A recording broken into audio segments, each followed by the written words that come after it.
আল্লাহ সুবহানাহু ওয়া তাআলার দরবারে, তার আলিশান দরবারে শুকরিয়া আদায় করছি যে মহান রব্বুল ইজ্জত ওয়াল জালাল আল্লাহ সুবহানাহু ওয়া তাআলা আমাদিওকে হায়াতে তৈয়্যিবা দান করে তারই নির্দেশে যথাসময়ে জুমার সালাত আদায়ের জন্য মসজিদে আসার তৌফিক এনায়েত করেছেন।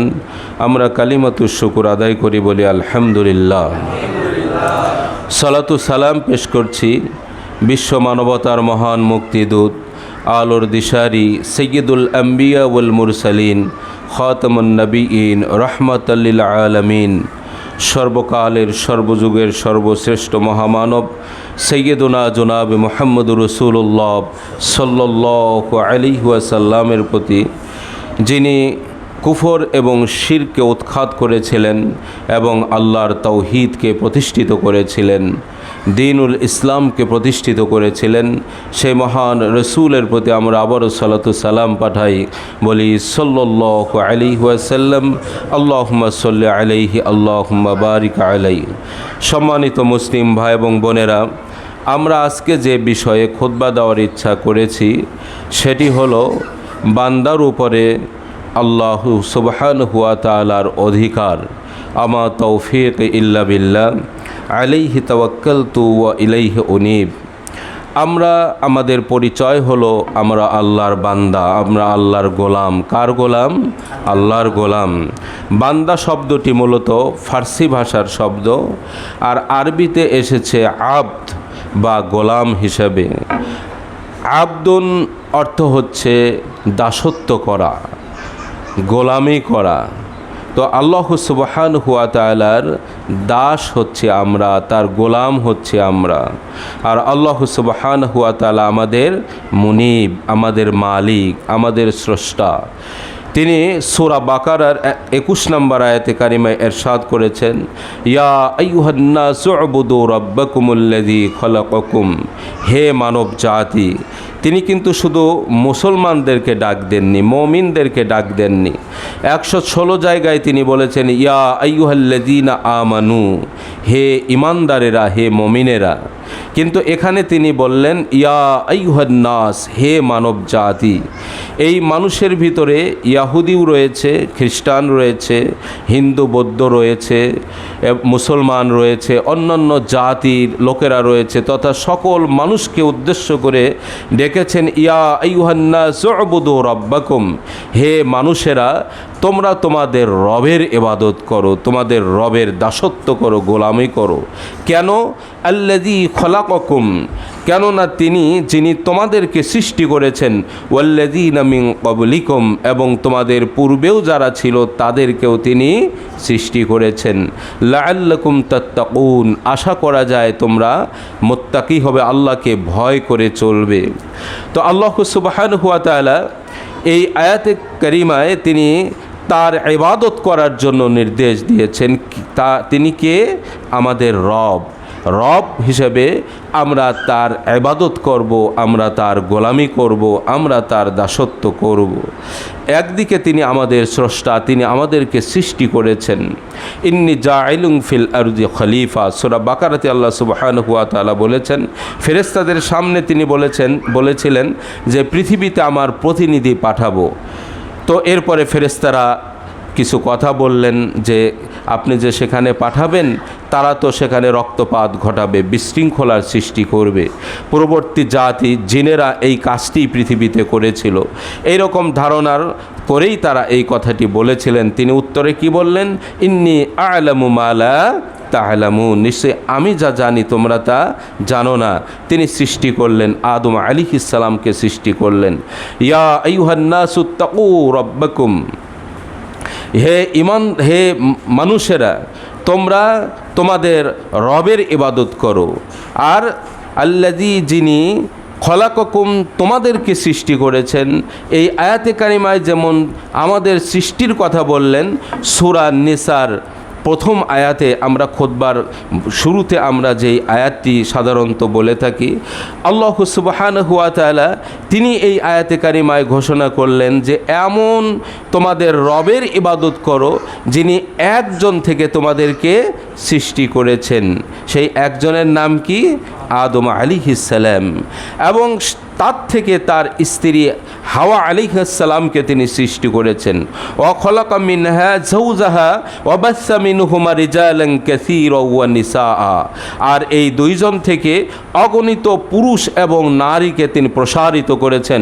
গোটা পৃথিবীতে বর্তমান যে প্রায় 850 কোটি মানুষ রয়েছে আমরা, এগুলো সবই আদম এবং হাওয়া আলাইহিস সালাম থেকে এসেছে, জন্ম লাভ করেছে, কিয়ামত পর্যন্ত আসতেই থাকবে। এই জন্য তিনি আমাদের স্রষ্টা। তো স্রষ্টা যেহেতু তিনি, আমাদের উচিত হলো স্রষ্টার বিধান মেনে চলা, স্রষ্টার ইবাদত বন্দেগী করা। আল্লাহ সুবহানাহু ওয়া তাআলা সূরা আয-যারিয়ার 56 নম্বর আয়াতে কারিমায় ইরশাদ করেছেন, ওমা খলাকতুল জিন্না ওয়াল ইনসা ইল্লা লিয়াবুদুন। আমি মানুষ এবং জিন জাতিকে একমাত্র আমার ইবাদত করার জন্য আমি সৃষ্টি করেছি। তাহলে মানুষ ইবাদত করবে কার? আল্লাহর। মানুষ দাসত্ব করবে কার? আল্লাহর। কেন করবে? কারণ আল্লাহ সুবহানাহু ওয়া তাআলা আমাদের খালিক, আমাদের স্রষ্টা। আরও কেন করবে? তিনি শুধু খালিকই নন, তিনি শুধু স্রষ্টাই নন, তিনি আমাদের রব। আল্লাহ রব্বুনা, আল্লাহ হচ্ছেন আমাদের রব। রবকে যিনি আমাদের প্রতিপালন করছেন, শুধু সৃষ্টি করেই ছেড়ে দেননি। আমাদের কি খেতে হবে, আমাদের কি পান করতে হবে, আমাদের বেঁচে থাকার জন্য কি প্রয়োজন, সম্মানজনকভাবে বেঁচে থাকার জন্য কি প্রয়োজন, সব কিছুই তিনি সৃষ্টি করে রেখেছেন এবং অনবরত এই নিয়ামতগুলো আমাদেরকে দিয়ে যাচ্ছেন। সুবহানাল্লাহ। আল্লাহ সুবহানাহু ওয়া তাআলা তিনি এগুলো দিচ্ছেন, এই জন্য তিনি হচ্ছেন রব। আল্লাহ সুবহানাহু ওয়া তাআলা বলেছেন, আল্লাযী জাআলা লাকুমুল আরযা ফিরাশা ওয়াস সামাআ বিনাআ। তিনি সেই সত্তা আল্লাহ যিনি এই জমিনকে তোমাদের জন্য বিছানা স্বরূপ করেছেন, আর এই আকাশকে তিনি ছাদ স্বরূপ করেছেন। আর কি করেছেন? আকাশ থেকে তিনি পানি বর্ষণ করছেন এবং সেই পানি বর্ষণের মাধ্যমে এই জমিন থেকে তোমাদের জন্যই তিনি ফল ফসল তিনি সৃষ্টি করছেন। সুবহানাল্লাহ। সুতরাং ফালা তাজআলু লিল্লাহি আনদাদা ওয়া আনতুম তা'লামুন। সুতরাং তার সাথে অন্য কোনো কিছুকে তোমরা তুলনা করো না। তাজআলু লিল্লাহি আনদাদা, তার সাথে কাউকেও সমকক্ষ করা যাবে না, কাউকেও তুলনা করা যাবে না, তার সাথে কাউকেও শরীক স্থাপন করা যাবে না। আর তোমরা জানো যে আল্লাহ সুবহানাহু ওয়া তাআলা এগুলো সব তোমাদের জন্য সৃষ্টি করেছেন। ওয়াল্লাযী খালাকা লাকুম মা ফিল আরজি জামিআ। আল্লাহ সুবহানাহু ওয়া তাআলা কোরআনুল কারীমে অন্যত্র বলেছেন, তিনি ওই সত্তা আল্লাহ যিনি তোমাদের জন্য সব কিছু সৃষ্টি করেছেন। সুবহানাল্লাহ। এই পৃথিবীতে যা কিছু রয়েছে সব কিছুই তোমাদের জন্য সৃষ্টি করা হয়েছে। এই যে সূর্য আমাদেরকে আলো দিচ্ছে, চন্দ্র আমাদেরকে কিরণ দিচ্ছে, এই যে গাছগাছালি অক্সিজেন দিচ্ছে, আমাদের জন্য উপকার হচ্ছে। এই পানি আমরা পান করছি, এই ফসল, এই ফল ফলাদি আমরাই ভোগ করছি। যত নিয়ামত রয়েছে সব নিয়ামতই আল্লাহ সুবহানাহু ওয়া তাআলা আমাদের জন্য তিনি দান করেছেন। সুবহানাল্লাহ। আরও তিনি বলেছেন, লাকাদ কাররামনা বানি আদম, আমি আদম সন্তানকে সম্মানিত করেছি। এর বিনিময়ে কি করতে হবে?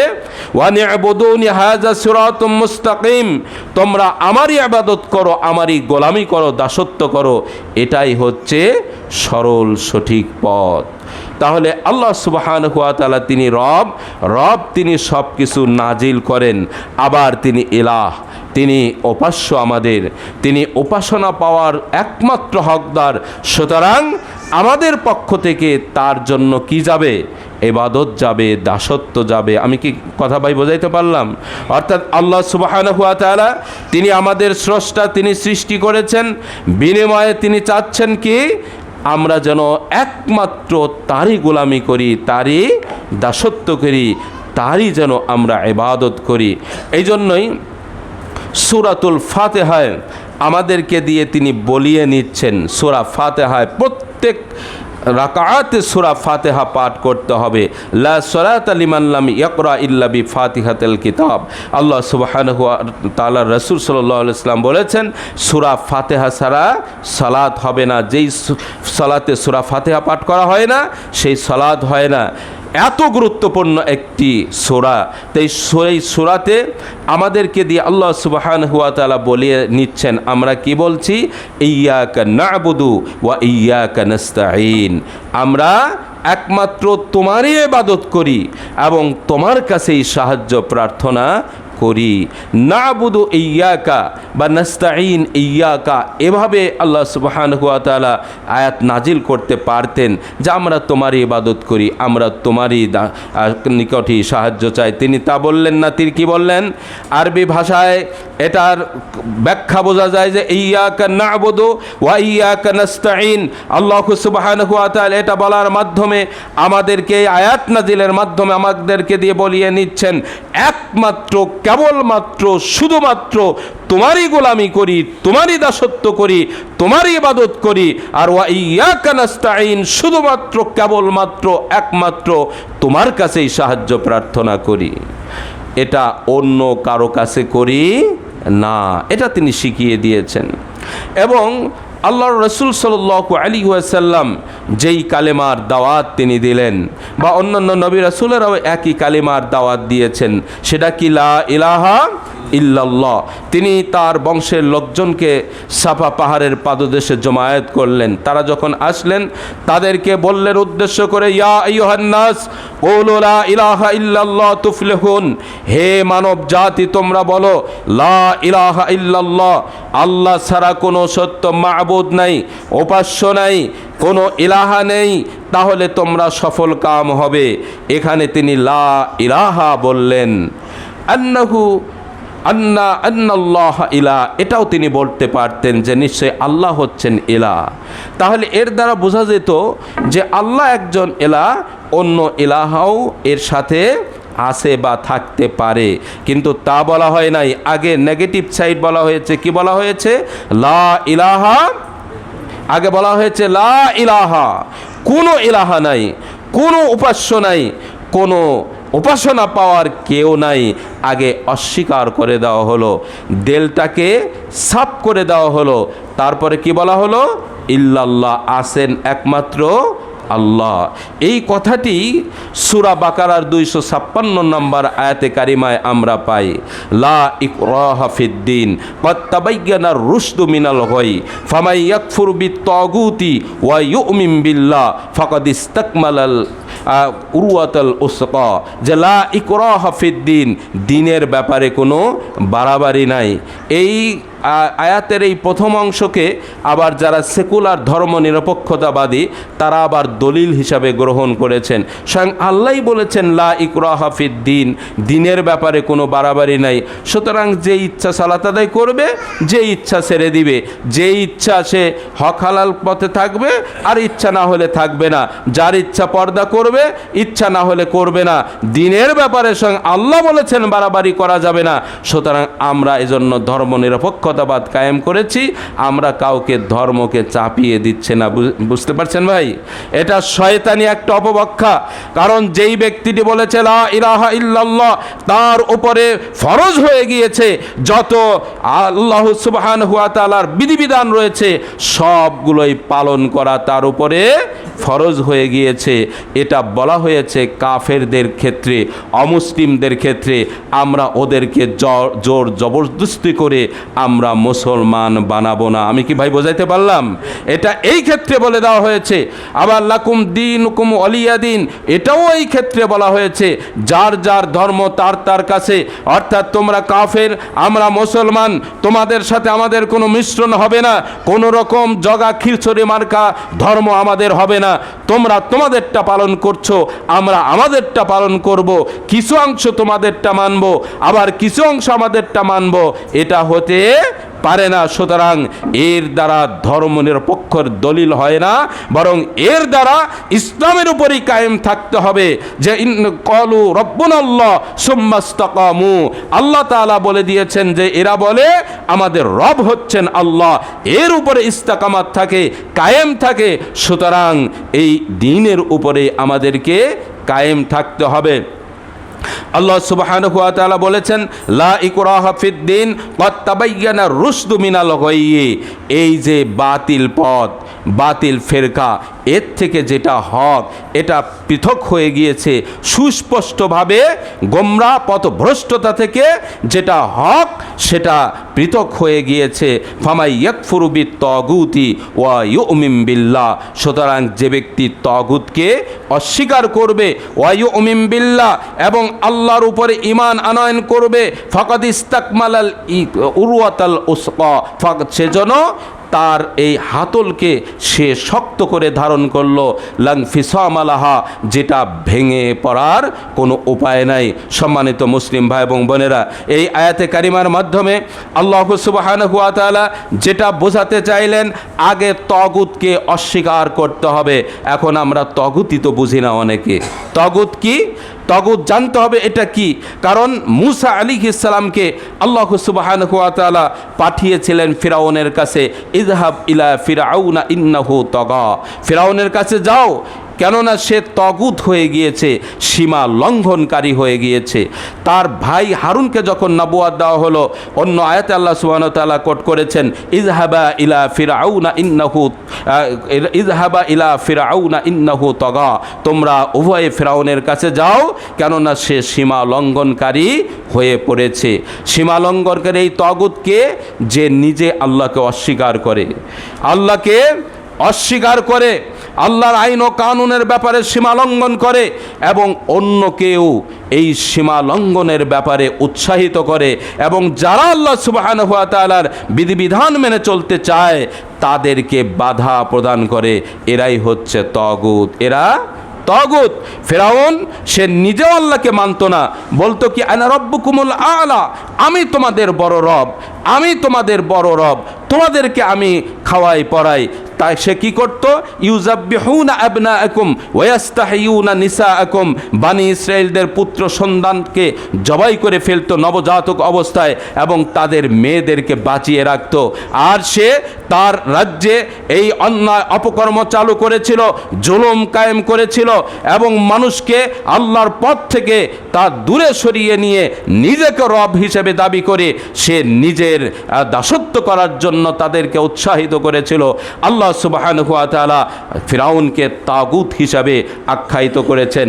আজকের জামানায়ও যারা আল্লাহর বিধানকে ইনিল হুকমু ইল্লা লিল্লাহ আমারা আল্লাহ তা'বুদু ইল্লা ইয়াহু, আল্লাহ সুবহানাহু ওয়া তাআলা বলেছেন হুকুম চলবে একমাত্র আল্লাহর। হুকুম চলবে কার?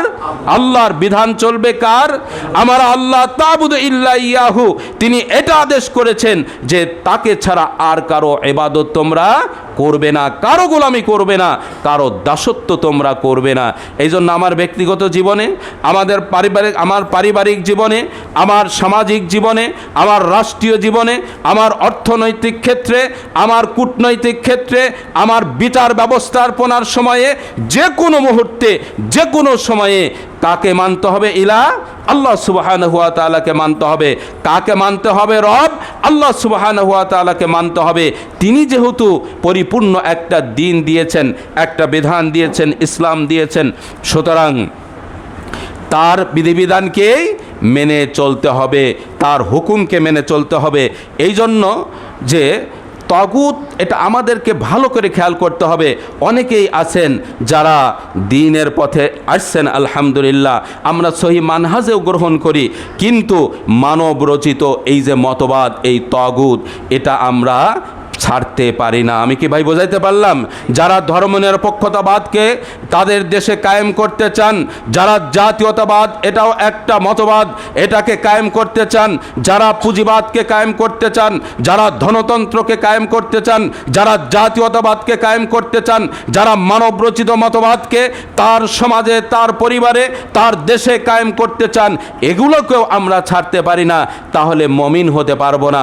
আল্লাহ সুবহানাহু ওয়া তাআলা বলেছেন ওয়ামাই ইয়াকফুরু বিত-তাগুতি ওয়া ইউমিন বিল্লাহ, আগে তাগুতকে অস্বীকার করো, আগে বলো লা ইলাহা ইল্লাল্লাহ, আল্লাহ ছাড়া কোনো ইলাহা নাই, আল্লাহ ছাড়া কোনো উপাস্য নাই, আল্লাহ ছাড়া কোনো মাবুদ নাই, সত্য কোনো ইলাহা নাই, এরপরে বলো ইল্লাল্লাহ। এই জন্য দিলটাকে সাফ করে আমাদেরকে পরিচ্ছন্ন হয়ে আল্লাহ সুবহানাহু ওয়া তাআলাকে ইলাহ হিসাবে মেনে নিয়ে তারই ইবাদত বন্দেগী করতে হবে। সম্মানিত মুসলিম ভাই এবং বোনেরা, আল্লাহ রাসূল সাল্লাল্লাহু আলাইহি ওয়াসাল্লাম বলেছেন, সহিহুল বুখারী সহিহ মুসলিমে এই হাদিসটি এসেছে যে মুআজ বিন জাবাল রাদিয়াল্লাহু তাআলা আনহু হাদিসটি বর্ণনা করেছেন যে হকুল্লাহি আলাল ইবাদ, বান্দার উপরে আল্লাহর হক, সেটা কি যে আইয়াবুদুহু, তারই একমাত্র ইবাদত করবে, ওয়ালা তুশরিকু বিহি শাইআ, আর আল্লাহর সাথে অন্য কাউকে শরীক করবে না।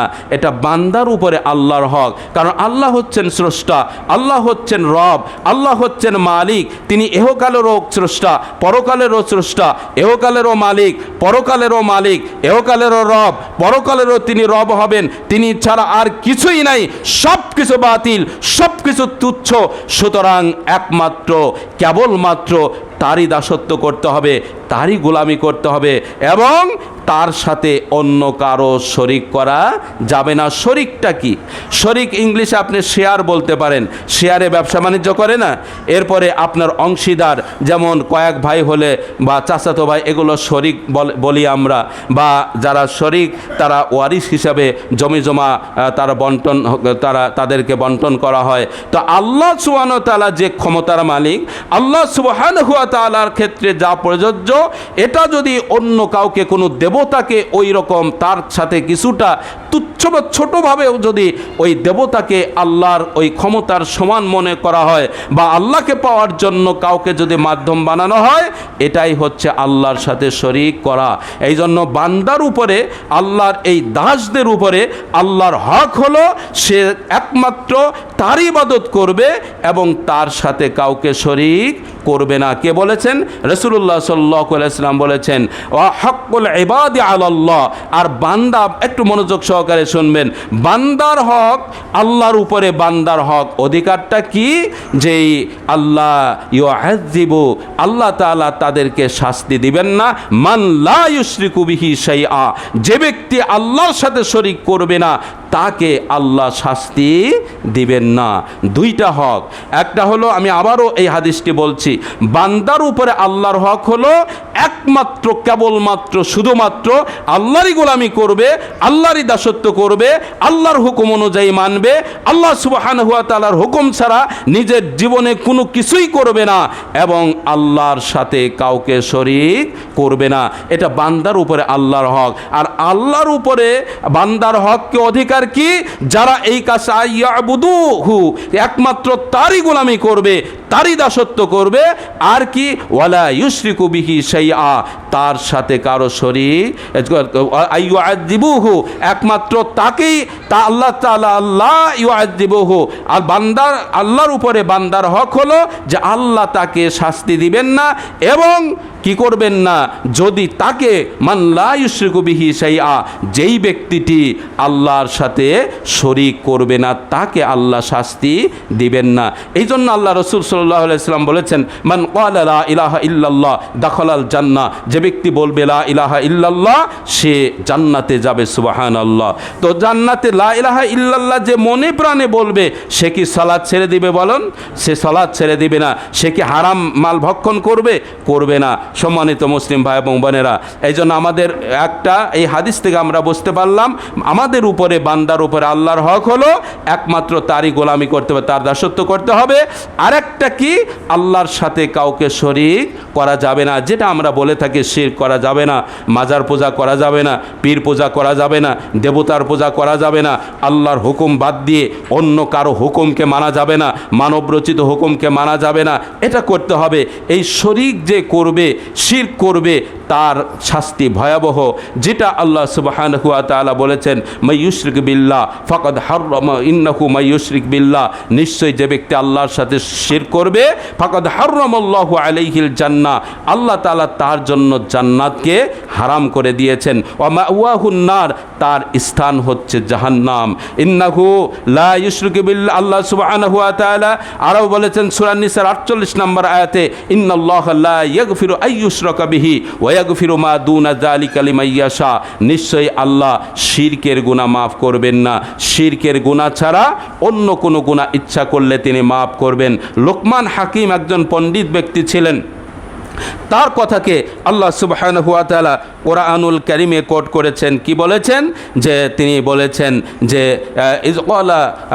ইজকালা, যখন লোকমানুল ইবনিহি ওয়া হুয়া ইয়াইজুহু, লোকমান তার ছেলেকে উপদেশ দিতে গিয়ে বললেন যে ইয়া বুনাইয়া লা তুশরিক বিল্লাহ ইন্নাশ শিরকা লাযুলমুন আযীম, হে আমার বৎস তুমি আল্লাহর সাথে শিরক করো না, নিশ্চয়ই শিরকটা হচ্ছে সবচেয়ে বড় জুলুম। সম্মানিত মুসলিম ভাই এবং বোনেরা, আমাদের সময় শেষ হয়ে এসেছে। এই আলোচনা থেকে আমরা এই উপসংহারে আসতে পারি যে আল্লাহ সুবহানাহু ওয়া তাআলার যে হক রয়েছে বান্দার উপরে, সেটা হলো একমাত্র কেবলমাত্র গোলামি করতে হবে, আইন ও কানুন মেনে চলতে হবে। কার? আল্লাহর। কার মানতে হবে? আল্লাহর। আর তার সাথে কি কোনো শরিক করা যাবে? যাবে না। অর্থাৎ তার হুকুমের বাইরে আমাদের যাওয়া যাবে না, কোনো ক্ষেত্রে কোনো ক্রমেই যাওয়া যাবে না। আর আল্লাহ যদি আমরা এটা করি, তাহলে আল্লাহ সুবহানাহু ওয়া তাআলা বলে দিয়েছেন যে আমি তাহলে তাকে কোনো শাস্তি দিব না, অর্থাৎ তাকে আমি জান্নাত দিব, জাহান্নাম দিব না। আল্লাহ সুবহানাহু ওয়া তাআলা আমাদেরকে এর উপরে আমল করার তৌফিক দিন। আল্লাহ সুবহানাহু ওয়া তাআলা আমাদেরকে কুফর, শিরক এবং বিদআত থেকে হেফাজত করুন এবং কোরআন এবং সহিহ সুন্নাহ অনুযায়ী আমল করার তৌফিক দিন। আমিন, আল্লাহুম্মা আমিন। ওয়া আখির দাওয়ানা আনিল হামদুলিল্লাহি রাব্বিল আলামিন।